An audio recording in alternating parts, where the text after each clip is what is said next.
Exam lesson YouTube channel को subscribe करें और बेल आइकन को प्रेस करें ताकि आने वाली हर वीडियो का नोटिफिकेशन आपको मिलता रहे। नमस्कार बच्चों, आज हम कक्षा 11 विषय संस्कृत के परोपकाराय सताम विभूतयः पाठ का अध्ययन करेंगे। इससे पहले हम आधा पाठ पहले पढ़ भी चुके हैं।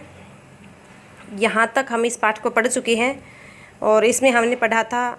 कि प्रतिदिन उस तालाब का पानी मानो उम्र के साथ होड़ करता हुआ घट रहा है और महात्मा बुद्ध कहते हैं कि बादलों का आगमन अर्थात वर्षा का आगमन या वर्षा के आने की कोई संभावना नज़र नहीं आ रही है और ऐसे समय में मछलियों को दूसरी जगह ले जाने वाला भी कोई नहीं है और यहाँ से बाहर निकलने का रास्ता भी कोई नहीं है और हमारे अर्थात मछलियों के कुल को देखकर, मछलियों के कुल की आपत्ति को देखकर जो शत्रु हैं, जो पक्षीगण है, वो हमारी ओर खींचे चले आ रहे हैं। आज आगे हम पढ़ेंगे कि तत् किमत्र प्राप्त कालम स्यात्। तो तत् तो किम क्या अत्र अब प्राप्त कालम वर्तमान समय में या इस समय, तो इस समय यानी कि ऐसे समय में किम क्या स्यात् हो, तो ऐसे समय में क्या किया जाए, इस समय क्या किया जाए। इति का अर्थ होता है ऐसे, इस प्रकार या ऐसे, इस प्रकार या ऐसे विचार करते हुए, इस प्रकार विमर्शन विचार करते हुए, इस प्रकार विचार करते हुए कि ऐसे समय में क्या किया जाए, ऐसा विचार करते हुए स महात्मा, उस महात्मा बुद्ध ने स्वकीय सत्य तपोबलमेव, स्वकीय का अर्थ होता है अपने, सत्य तपोबलमेव, सत्य का अर्थ हो गया सच्चाई और तपोबलम तपस्या के बल को ही ऐसे समय में क्या किया जाए ऐसा विचार करते हुए महात्मा बुद्ध ने स्वकीय सत्य तपोबलमेव, अपने सच्चाई और तपस्या के बल को ही तेषाम उनकी रक्षणोपायम, रक्षा का उपाय अमन्यत माना। कहने का तात्पर्य है कि महात्मा बुद्ध चिंतित हुए कि ऐसे समय में मुझे क्या करना चाहिए या हमें क्या करना चाहिए कि जिससे मछलियों के कुल की रक्षा की जा सके। तो ऐसे समय में महात्मा बुद्ध ने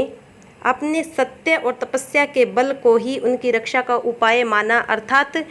महात्मा बुद्ध ने कहा कि अगर मैंने सच्चाई का पालन किया है और तपस्या की है तो उसी के बलबूते इन मछलियों का रक्षण कीजिए। परमपिता परमात्मा से कहा और क्या कहा महात्मा बुद्ध ने कि अगर मैंने सच्चाई का पालन किया है, सत्य के पथ पर मैं अडिग रहा हूँ और अगर मैंने सत्य तपस्या की है तो उसके बल के आधार पर ही इनकी रक्षा कीजिए। तो अपनी सत्य और तपस्या के बल को ही उन्होंने मछलियों की रक्षा का उपाय माना। अर्थात उन्होंने सोचा कि मेरे सत्य, अगर मैंने सच्चाई और तपस्या का पालन किया है तो इन मछलियों का रक्षण अवश्य होगा। करुणाया समापीड्यमान हृदयो, करुणा से, करुणा का मतलब तो दया,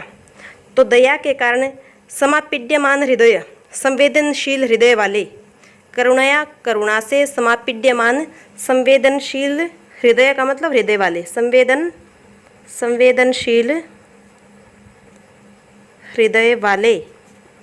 तो समापीड्यमान हृदय का मतलब होगा संवेदनशील हृदय वाले उस महात्मा बुद्ध ने दीर्घम निश्वस्य, दीर्घ का मतलब लंबा, निश्वस्य श्वास लेकर, लंबी सांस लेकर, निश्वस्य में भी यहाँ पे ल्यप प्रत्यय है, कर अर्थ में प्रयुक्त होता है। तो दीर्घम निश्वस्य, लंबा सांस लेकर, नभः का मतलब आकाश को, समुल्लोकयन देखते हुए, उवाच कहा, समुल्लोकयन में भी यहाँ पे क्षत्रिय प्रत्यय है जो हुआ अर्थ में प्रयुक्त होता है, हुआ। तो करुणया, दया के कारण या दया से, समापीड्यमान हृदय, संवेदनशील हृदय वाले उस महात्मा बुद्ध ने, ये जो विशेषण है ये है महात्मा बुद्ध का विशेषण। तो दया से संवेदनशील हृदय वाले महात्मा बुद्ध ने दीर्घम निश्वस्य, लंबा सांस लेकर, नभः समुल्लोकयन, आकाश की ओर देखते हुए, उवाच कहा, आकाश की ओर देखते हुए कहा, क्या कहा कि स्मरामि न प्राणिवधम यथाहं संचिन्त्य कृच्छ्रे परमे पिकर्तुम अनेन सत्यं सरांसितो यैरापूरयन् वर्षतु देवराजः। क्या कहा कि यथा हम, इसमें जो चौथा शब्द है वो है यथा हम, यथा हम का विच्छेद करेंगे तो जाएगा यथा अहम। अब यथा का अर्थ है जैसे या जिस प्रकार, अहम में कि जैसे मैं कृच्छ्रे परमेपि, कृच्छ का मतलब था कष्ट, कष्ट में, और परमे का मतलब बहुत अधिक कष्ट में, बहुत अधिक कष्ट में। तो परमे कृच्छ्रे का अर्थ हो गया बहुत अधिक कष्ट में भी प्राणी, बहुत अधिक कष्ट में संचिंत्य सोचकर प्राणिवधम कर्तुम न स्मरामि। प्राणिवध का मतलब था प्राणियों की हत्या की, या किसी भी प्राणी की हत्या यानी कि प्राणिवध कर्तुम किया हो, न स्मरामि याद नहीं करता। कहने का तात्पर्य है कि कृच्छ्रे परमेपि अत्यंत कष्ट में भी, अत्यंत दुख की घड़ी में भी, अत्यंत कष्ट की घड़ी में भी संचिंत्य बहुत अधिक सोच समझकर प्राणिवधम कर्तुम न स्मरामि, मैंने किसी प्राणी का वध किया हो ऐसा मुझे याद नहीं आ रहा। कहने का तात्पर्य है कि मैं अपने दिमाग पर बहुत जोर डाल के याद करने की कोशिश करता हूँ, परंतु मुझे ऐसा कोई काम याद नहीं आ रहा कि मैंने अत्यंत कष्ट की दशा में भी या कष्ट की स्थिति में भी किसी प्राणी का वध किया हो। तो महात्मा बुद्ध कहते हैं कि यथा हम, जैसा कि मैं कृच्छ्रे परमेपि अत्यंत कष्ट में भी संचिंत्य सोचकर प्राणिवधम कर्तुम, प्राणियों की किसी प्राणी का मैंने वध किया हो ऐसा न स्मरामि याद नहीं कर पा रहा हूँ। अर्थात मैं अपने दिमाग को दिमाग पे अत्यधिक दबाव डाल के भी अगर सोचने की कोशिश करता हूँ तो भी मुझे किसी प्राणी का वध किया याद नहीं आ रहा। कहने का तात्पर्य है कि मैंने कष्ट की स्थिति में भी किसी प्राणी का वध नहीं किया। अनेन सत्येन, इसी सत्य के कारण, अर्थात मैं अपने अहिंसा के धर्म पर अडिग रहा, तो इसी सत्य के आधार पर सरांसी, सर का मतलब तालाब, तो सरांसी का अर्थ हो गया यहाँ पे तालाबों को, द्वितीय विभक्ति है, तालाबों को तोयई रापूरयन, तोय का मतलब था पानी, तो तोय तृतीय का बहुवचन है, तो तोयई ही पानी से, आपूरयन का अर्थ हो गया भरते हुए, यहाँ पे क्षत्रिय प्रत्यय है, हुआ या हुए अर्थ में क्षत्रिय प्रत्यय, तो यही जल से आपूरयन भरते हुए देवराज है। देवराज कौन है? देवताओं के राजा। कौन है देवराज? इंद्र। देवताओं के राजा है इंद्र। तो इंद्र देवराजा का अर्थात हे इंद्र वर्षतु, वर्षा कीजिए। कि अनेन सत्यन, इसी सत्य के आधार पर सरांसी तोयन, तालाबों को भरते, सरांसी तोयई रापूरयन, तालाबों को पानी से भरते हुए देवराजा वर्षतु, हे देवराज इंद्र बरसिए, या हे देवराज इंद्र वर्षा कीजिए। अब इस श्लोक का अर्थ फिर से देखेंगे कि महात्मा बुद्ध जो वो आकाश की तरफ देखते हुए कहते हैं कि यथा हम, जैसा कि मैं कृच्छ्रे परमेपि अत्यंत कष्ट में भी संचिंत्य बहुत सोच समझकर प्राणिवधम कर्तुम न स्मरामि, प्राणी वध किया याद नहीं कर रहा हूँ। अर्थात मैंने किसी कष्ट की स्थिति में भी किसी प्राणी का वध किया हो ऐसा मुझे याद नहीं आ रहा। अनेन सत्यन, अगर ये सच है कि मैंने किसी प्राणी का वध नहीं किया है या मैं अहिंसक हूँ, अगर ये सच है तो अनेन सत्यन, इसी सत्य के आधार पर सरांसी तो यही आपूरयन, जल से तालाबों को भरते हुए वर्ष तो देवराजा, हे देवराज इंद्र वर्षा कीजिए। अर्थात देवराज इंद्र से महात्मा बुद्ध वर्षा करने की प्रार्थना करते हैं और कहते हैं कि मैंने किसी प्राणी का वध नहीं किया, अगर ये सच है तो हे देवराज इंद्र वर्षा कीजिए। अथ तस्य महात्मनः पुण्योपचयात्। अब पीछे पाठ पेज में हमने पढ़ा था कि कई बार जो गुणवान व्यक्ति होते हैं उनके आगे देवता भी झुकने को विवश हो जाते हैं। तो यही बात यहाँ देवराज इंद्र के लिए भी सटीक बैठती है कि महात्मा बुद्ध के पुण्य के प्रभाव के कारण देवराज इंद्र को भी वर्षा करनी पड़ी, अगर ये अर्थात वो भी वर्षा करने के लिए मजबूर हो गए, विवश हो गए। अथ तस्य महात्मनः, अथ उसके बाद तस्य उस महात्मनः, महात्मा के, किस महात्मा के? महात्मा बुद्ध के। पुण्योपचयात, पुण्योपचयात का मतलब है यहाँ पे पुण्य के प्रभाव से, पुण्य के प्रभाव से। तो उसके बाद उस महात्मा के पुण्योपचयात, पुण्य के प्रभाव से सत्याधिष्ठान बलात् च, और सत्याधिष्ठान, सत्य का मतलब सच्चाई के अधिष्ठान स्थान पर स्थित रहने के कारण, यानी कि सत्य पर स्थित रहने के बल के कारण, सत्य पर स्थित रहने से, सत्य पर स्थित रहने से का अर्थ है यानी कि सच्चाई के मार्ग पर डटे रहने के कारण और अत्यधिक पुण्य के प्रभाव के कारण। समन्ततः का अर्थ होता है सब ओर से, तोय परिपूर्ण, तोय का मतलब था पानी से परिपूर्ण भरे हुए, पानी से भरे हुए गंभीर मधुर निर्घोषा, गंभीर और मधुर निर्घोष, घोष का मतलब था आवाज़, गंभीर और मधुर आवाज़ करते हुए अकाला अपि, अकाल का मतलब बिना समय के, अपि भी, काल मेघा काले बादल, विद्युल्लता अलंकृता प्रादुर्भवन, विद्युल्लता अलंकृता का अर्थ हो गया यहाँ पे विद्युत रूपी लता, यहाँ रूपक अलंकार भी है। विद्युल्लता का मतलब विद्युत रूपी लता, लता का मतलब बेल होता है, और विद्युत रूपी लता यानी कि बिजली, जो आकाश में बिजली चमकती है वो बेल जैसी दिखाई देती है। तो यहाँ कहा गया है विद्युत रूपी लता से अलंकृता सजे हुए बादल प्रादुर्भवन, प्रकट हो गई। जब महात्मा बुद्ध ने कहा कि मैंने अगर सच्चाई का पालन किया है और अगर सच्ची तपस्या की है तो मेरे इस बल के कारण हे देवराज इंद्र वर्षा कीजिए, तो उसी समय क्या हुआ कि तस्य महात्मनः पुण्योपचयात्, उस महात्मा के पुण्य के प्रभाव से सत्याधिष्ठान बलात् च, और सत्य पर अडिग रहने के बल के कारण समन्ततः सब ओर से तोय परिपूर्ण, जल से परिपूर्ण। ये अब बादलों के विशेषण हैं कि गंभीर मधुर निर्घोषा, गंभीर और मधुर गर्जना करते हुए, अकाला अपि, बिना समय के भी, काल मेघा काले बादल, विद्युल्लता अलंकृता, जिनमें लता के समान विद्युत चमक रही थी, ऐसे बादल, ऐसे काले बादल प्रादुर्भवन, प्रकट हो गए। अर्थात महात्मा बुद्ध ने जो प्रार्थना की, उस प्रार्थना के प्रभाव से जल से परिपूर्ण गंभीर और मधुर आवाज़ करते हुए बिना समय के भी बादल प्रकट हो गए। बोधिसत्वः समन्ततो अभिप्रसृतैः सलिल प्रवाहैरापूर्यमाणे सरसि धारानिपात समकालेन विद्रुतवायसाद्ये पक्षिगणे लब्धजीविताशे च प्रमुदिते मीनगणे प्रत्याभिसार्यमाण हृदयो वर्षानिवृत्ति साशंकः पुनः पुनः पर्जन्यम अवभाषे। अब इसमें सप्तमी विभक्ति का प्रयोग है अधिकतर जगह कि बोधिसत्व है महात्मा बुद्ध, बोधिसत्व का अर्थ है महात्मा बुद्ध, समन्ततः सब ओर से, अभिप्रसृत ही का मतलब फैले हुए, सब और फैले हुए या सभी और विस्तृत फैले हुए, सलिल प्रवाही, जल के प्रवाह से, सलिल का मतलब था पानी, प्रवाह का मतलब बहाव, तो जल प्रवाह से या जल प्रवाह के कारण, आपूर्यमाणे सरसी, आपूर्यमान पीछे भी आया था, आपूर्यमाण शब्द या आपूर्यन शब्द आया था, तो आपूर्यन का मतलब भरते हुए होता है, तो आपूर्यमाणे भरने पर सरसी तालाब के, कि जब महात्मा बुद्ध ने प्रार्थना की तो कालमेघ तभी प्रकट हो गए। और बोधिसत्व ने क्या किया कि समन्ततः अभिप्रसृत ही, चारों ओर फैले हुए सलिल प्रवाही जल के बहाव से, आपूर्यमाणे सरसी, तालाबों के भर जाने पर, धारा प्रवाह पानी के गिरने से तालाबों के भर जाने पर, सरसी तालाबों के आपूर्यमाणे भर जाने पर, किससे भर जाने पर, सलिल प्रवाही पानी के बहाव से, पानी के अत्यधिक बहाव से तालाबों के भर जाने पर, धारा निपात समकालीन, धारा प्रवाह पानी गिरने के समय, धारा प्रवाह पानी गिर रहा था, तो धारा प्रवाह पानी गिरने के समय विद्युत वाय साध्य, धारा निपात समकालीन, धारा प्रवाह जब पानी गिर रहा था तो धारा निपात समकालीन, धारा प्रवाह पानी गिरने के समय विद्युत वाय साध्य, वायस का मतलब था कौवा, तो वाय साध्य कौवे आदि,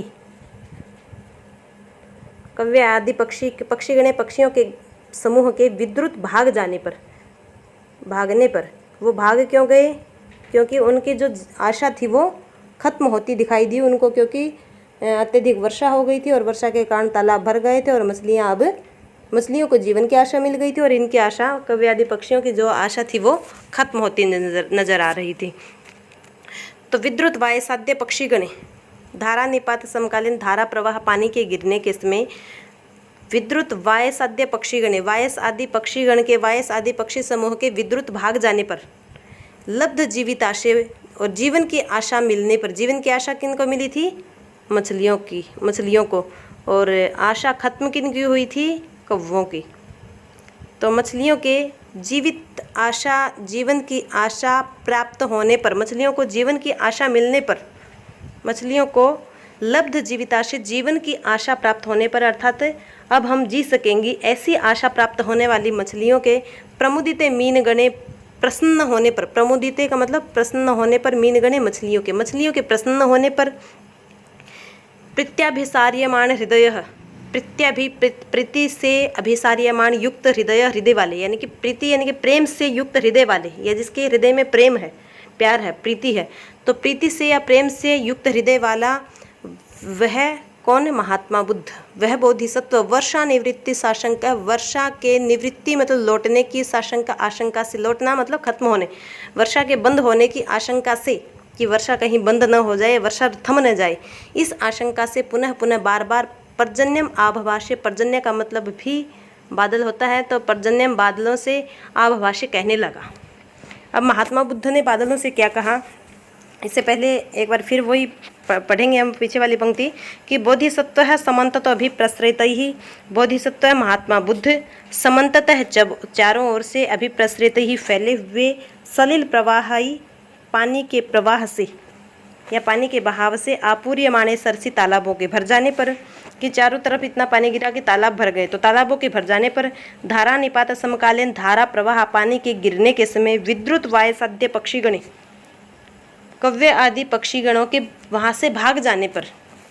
लब्ध जीविताशे च प्रमुदिते मीनगणे, जीवन की आशा मिलने वाले और प्रसन्न होने वाले मीनगणे मछलियों के कुल को,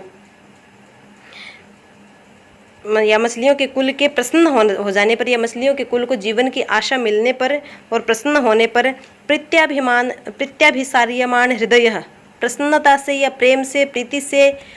युक्त हृदय वाले वे बोधिसत्व वर्षा निवृत्ति साशंका, वर्षा की रुकने की आशंका से, कि कहीं वर्षा रुक न जाए, इस आशंका से पुनः पुनः बार बार पर्जन्यम आभभाष्य बादल से कहने लगे, या बादलों से प्रार्थना करने लगे। क्या प्रार्थना करने लगे? कि उद्गर्ज पर्जन्य गभीर धीरम प्रमोदम उद्वासय वायसानाम रत्नायमानानि पयांसी वर्षन संसक्त विद्युत ज्वलित द्युतिनी। यहाँ जो पर्जन्य शब्द है इसका मतलब होता है, पर्जन्य का मतलब पीछे भी बताया था मैंने, इसमें भी पर्जन्य का मतलब बादल होता है, तो पर्जन्य यहाँ पे हे बादल, बादल को संबोधित किया गया है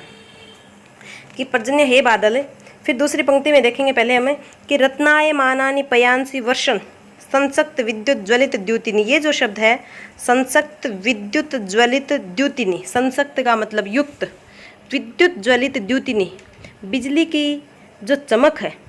बिजली जब चमकती है तो बिजली चमकने से जो चमक उत्पन्न होती है, और उस चमक में जब हम रत्नायमानानि पयांसी, रत्नायमानानि रत्न के समान, पय, पय का मतलब पानी, अर्थात बूंद, जो पानी की जो बूंद होती हैं, जब बादलों में बिजली गरजती है, बिजली चमकती है, गरजती है नहीं, जब बिजली चमकती है तो जो पानी की जो बूंद होती हैं वो कैसी लगती हैं? रत्न के समान दिखाई देती हैं, रत्न के समान, मोती के समान। इसलिए कहा है कि संसक्त विद्युत ज्वलित द्युतिनी, विद्युत या बिजली की चमक में जो चमकती हुई पानी, रत्न के समान पानी की बूंदों को वर्षा करते हुए या बरसाते हुए,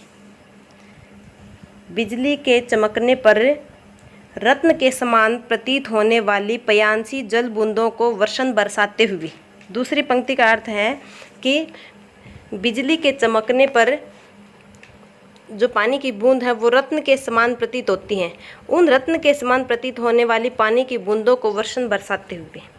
बिजली की चमक में जो बूंद रत्न के समान प्रतीत होती हैं, ऐसी बूंदों को वर्षण बरसाते हुए, पर्जन्य पहले आया था कि हे बादल, ऐसी बूंदों को बरसाते हुए उद्गर्ज गंभीर धीरम, गंभीर और धीर गर्जना करते हुए गर्जो, या गंभीर और मधुर गर्जना करो, गंभीर और धीर गर्जना करो। पर्जन्य हे बादल, संसक्त विद्युत ज्वलित द्युतिनी, चमकती हुई बिजली में जो रत्नायमानानि रत्न के समान प्रतीत होने वाली पयांसी पानी को या बूंदों को वर्षण बरसाते हुए गंभीर धीरम, गंभीर और धीर उद्गर्ज गर्जना करो, यानी कि गरजते रहो, गर्जना के गंभीर और धीर गर्जना करो। और प्रमोदम उद्वासय वायसानाम, और क्या करो? वायस का मतलब भी कौवा होता है, तो वायसानाम कौवों के या कौवों की, प्रमोदम का मतलब खुशी, कौवों के प्रमोद को या कौवों की खुशी को, कौवों की खुशी को, उद्वासय का मतलब दूर करो। कहने का तात्पर्य कि मछलियों की रक्षा करो और मछलियों के जीवन को जो समाप्त करने की जो सोच रहे हैं, ऐसे कौवों की खुशी को खत्म करो। अब फिर से इस श्लोक का अर्थ देखेंगे कि पर्जन्य हे बादल, संसक्त विद्युत ज्वलित द्युतिनी, बिजली की चमक में प्रकाशित यह बिजली की चमक में चमकती हुई रत्नायमाना रत्न के समान पयांसी पानी की बूंदों को वर्षण बरसाते हुए गंभीर धीरम उद्गर्ज गंभीर और धीर गर्जना करो। वायसानम प्रमोदम कव्वों के प्रमोद को कव्वों के हर्ष को उद्वासय दूर करो। आगे है तदुपश्रुत्य। अब ये ऊपर वाली ऊपर वाला जो श्लोक था उसमें महात्मा बुद्ध ने प्रार्थना की थी बादलों से कि कव्वों के दुख को दूर करो और मछलियों के कुल की रक्षा करो। तो तद उपश्रुत्य ये सुनकर, जो ये प्रार्थना की थी महात्मा बुद्ध ने, इसको सुनकर, तद उपश्रुत्य उसको सुनकर, देवानाम इंद्र देवताओं का राजा, इंद्र का मतलब होता है राजा, और शक्र जो शब्द है या ये इंद्र का पर्यायवाची है। तो देवताओं के राजा कौन है? शक्र यानी कि इंद्र। इंद्र का मतलब भी राजा होता है, और शक्र जो है, शक्र का अर्थ होता है इंद्र। तो तद उपश्रुत्य ये सुनकर कि गंभीर और धीर गर्जना करते हुए वर्षो, ये सुनकर देवानाम इंद्र देवताओं के राजा, शक्र इंद्र देवताओं के राजा इंद्र, परम विस्मित मनाह अत्यंत विस्मित होता है आश्चर्यचकित, अत्यंत आश्चर्यचकित मनाह मन से, साक्षात का मतलब है आँखों के सामने प्रत्यक्ष, तो अत्यधिक विस्मित मन से साक्षात सामने अभिगम्य आकर एनम इसकी अभिसंराधयन आराधना करते हुए, अभिसंराधयन यानी कि उसकी पूजा करते हुए, आराधना करते हुए, पूजा करते हुए, यहाँ पे क्षत्रिय प्रत्यय है, हुआ है और हुए अर्थ में, और पूजा करते हुए उवाच बोले। कौन? अब स्वयं इंद्रदेव महात्मा बुद्ध के सामने प्रकट हुए हैं, और जब उन्होंने प्रार्थना की कि कव्वों के खुशी को दूर करो और मछलियों को जीवन दान दो, ये सुनकर देवताओं के राजा इंद्र अत्यंत आश्चर्यचकित मन से साक्षात उनके सामने आकर, साक्षात का मतलब सामने, उनके सामने आकर एनम उनको उनकी अभिसंराधयन पूजा करके वाचा बोले। किन की पूजा करके? महात्मा बुद्ध की आराधना करके, उसकी स्तुति करके बोले कि तवैव खल्वेश महानुभाव मत्स्येन्द्र सत्यातिशय प्रभाव है। और इंद्र ने बताया कि महानुभाव का मतलब हे महानुभाव, मत्स्येन्द्र का मतलब मत्स्य मछलियों के इंद्र राजा, हे महानुभाव और हे मछलियों के राजा, ये जो दो शब्द हैं महानुभाव और मत्स्येन्द्र, ये महात्मा बुद्ध के पर्यायवाची, महात्मा बुद्ध के संबोधित शब्द हैं। महात्मा बुद्ध को संबोधित किया गया है इंद्र के द्वारा इन शब्दों से, महानुभाव और मत्स्येन्द्र शब्दों से। तो हे महानुभाव या हे मत्स्येन्द्र, तव एव, तवई का विच्छेद करेंगे तो हो जाएगा तव जमा एव, यहाँ पे वृद्धि संधि है। तवई का मतलब तुम्हारे ही, तव एव तुम्हारे, एव का मतलब ही, तुम्हारे ही सत्यातिशय प्रभाव है। सत्य अतिशय, अतिशय का अर्थ होता है अधिकता। तुम्हारे ही सत्य अतिशय, सच्चाई के पथ पर डटे रहने का यह प्रभाव है, या अत्यधिक सच्चाई का यह प्रभाव है। अतिशय अधिकता का, किसकी अधिकता का? सत्य, सत्य की। तुम्हारे ही ये सच्चाई की अधिकता का प्रभाव है। खलु निश्चय से एषः यह, कि हे महानुभाव या हे मत्स्येन्द्र, तवैव तुम्हारे ही सत्यातिशय प्रभाव है। एषः निश्चय से, खलु का अर्थ होता है निश्चय से, निश्चय से ही ये तुम्हारे ही सत्य अतिशय प्रभाव है, अत्यधिक सच्चाई का प्रभाव है। अर्थात जो तुमने अलग अलग जन्मों में जो सच्चाई बोली या जिस सच्चाई पर आप अडिग रहे, उसी का ये प्रभाव है। कौन सा प्रभाव है? कि आवर्जिता यत का मतलब जो, कि जो कलशा इवे में क्षरंती रम्यस्तनितः पयोदः, कि यत की रम्यस्तनितः, ये जो रमणीय पयोदः, पय का मतलब था पानी और द का मतलब देने वाले, पानी देने वाले अर्थात बादल, तुम्हारे ही ये सत्य का अत्यधिक प्रभाव है। यत जो रम्यस्तनितः पयोदः, ये जो शब्द हैं ये आएंगे पहले, कि यत जो रम्यस्तनितः पयोदः, रमणीय जो बादल हैं वो कलशा आवर्जिता इव, कलश, कलश का मतलब था घड़ा, और कलशा का मतलब घड़े, और आवर्जिता का मतलब था उल्टाए हुए।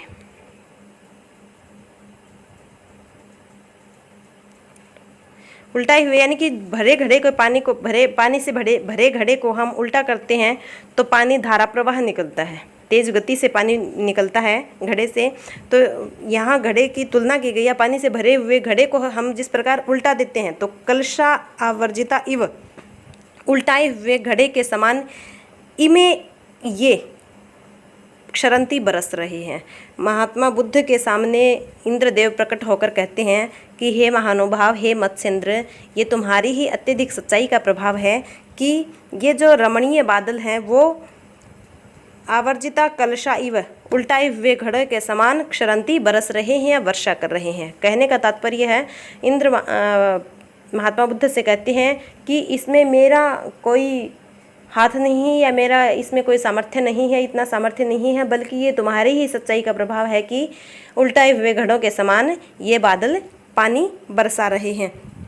इत्येवं प्रिय वचनैः ही संराध्य, इत्येवं इस प्रकार, ऊपर जो बात कही इंद्र ने महात्मा बुद्ध को, इत्येवं इस प्रकार प्रिय वचनैः ही, प्रिय वचनों से, संराध्य मतलब उसकी आराधना करके या स्तुति करके, संराध्य मतलब स्तुति करके, यहाँ पे लय प्रत्यय कर अर्थ में, तो इस प्रकार प्रिय वचनों से संराध्य स्तुति करके तत्र वहीं पर अंतर्दधे, अंतर्धान हो गए या लुप्त हो गए, वहीं पर गायब हो गए। कौन? भगवान इंद्र। तो ये बात कहकर भगवान इंद्र वहीं अंतर्धान हो गए। तच्च सरह, तच्च का विच्छेद करेंगे तो हो जाएगा तत् और च, च और तत् वह, सरह तालाब और वह तालाब, तोय समृद्धि में अवाप है, तोय समृद्धि का मतलब पानी से परिपूर्ण, अवाप हो गया या जल से परिपूर्ण हो गया, और उसके बाद वह तालाब पानी से भर गया। तदेवं शीलवताम यह एव कल्याणा अभिप्राया वृद्धिमाप्नुवन्ति